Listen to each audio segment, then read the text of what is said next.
இருக்கு. உள்ளதே எல்லாமே உன்னிடத்தில் இருக்கு.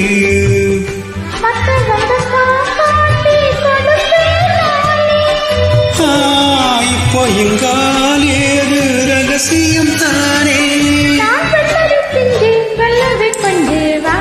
காத்திருக்கேன் கதவை திறந்து உள்ளுக்கு வாடி.